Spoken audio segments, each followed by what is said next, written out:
Karanjira karakamu ebi kongola murinjabu Danunga latakaba njalalle ko sirka matudiba Anumi unda famanamu kanaka kesa tunargamu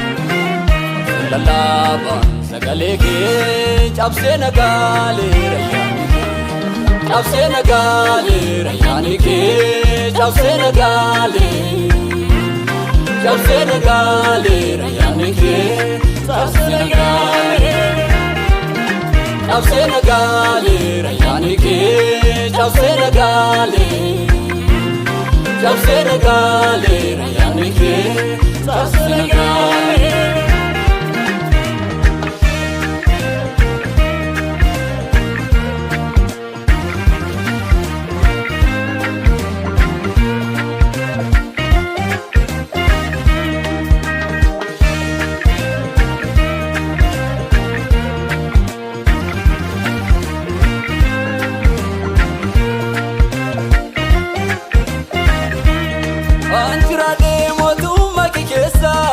Faruko farsensi lelisa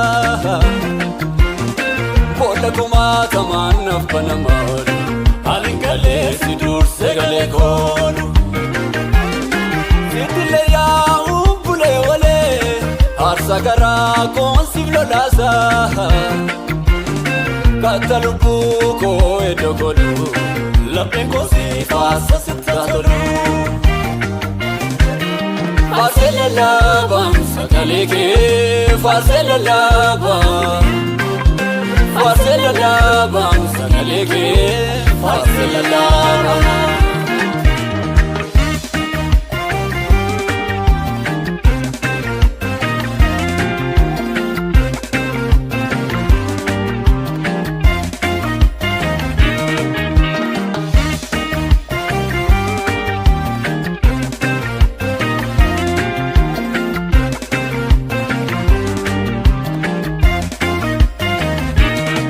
Adbasina arga karonko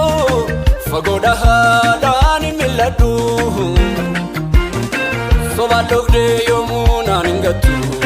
Ansi wage suko tingabu Ngarigu kufe olka edaf kalolasa Ngalata ke farsa konangalasa Agartu ko anani tinargu Atifako sirrama ningabu Fasela labam sagale ke fasela labam fasela labam sagale ke fasela labam fasela labam sagale ke fasela labam fasela labam sagale ke fasela labam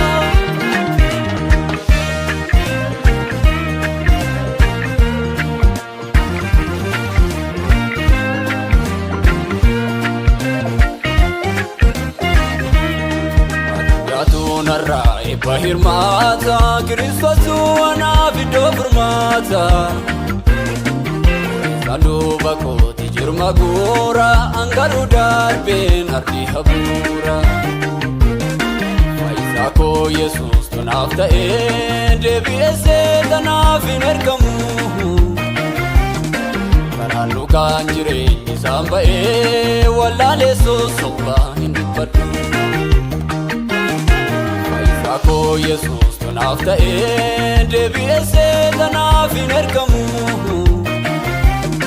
Karanu kanjire nisamba e walale so soba hindupadu Fasela labam sagale ke fasela labam fasela labam sagale ke fasela labam Fasela labam sagale ke fasela labam fasela labam sagale ke fasela labam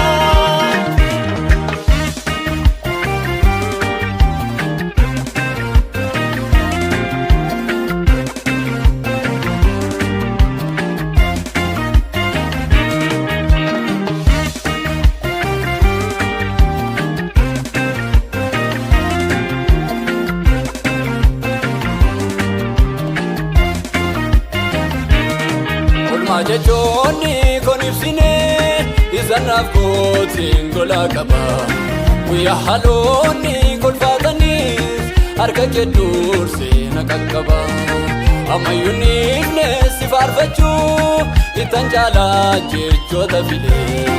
irbuusiif kaaleen fiixaan baasaa godheen deebiinu garaa hiree kakkabii koo sitti herregaadheen elaa obsee na yaadattee guyyaa rakkoo himimmaan cabsee na jaallataa ija hamaadhaan nan ilaalle waan gaarii naaf gumaachitee taanaan inaallee dadhabbii koo sitti herregaadheen elaa obsee na yaadattee guyyaa rakkoo himimmaan cabsee na jaallataa ija hamaadhaan nan ilaalle waan gaarii naaf gumaachitee taanaan inaallee Faarselalaabaan sagalee kee faarselalaabaan faarselalaabaan sagalee kee faarselalaabaan faaruu koo faarseen si leellisaa faaruu koo faarseen faaruu koo faarseen si leellisaa faaruu koo faarseen cabsee nagaalee rayyaanni kee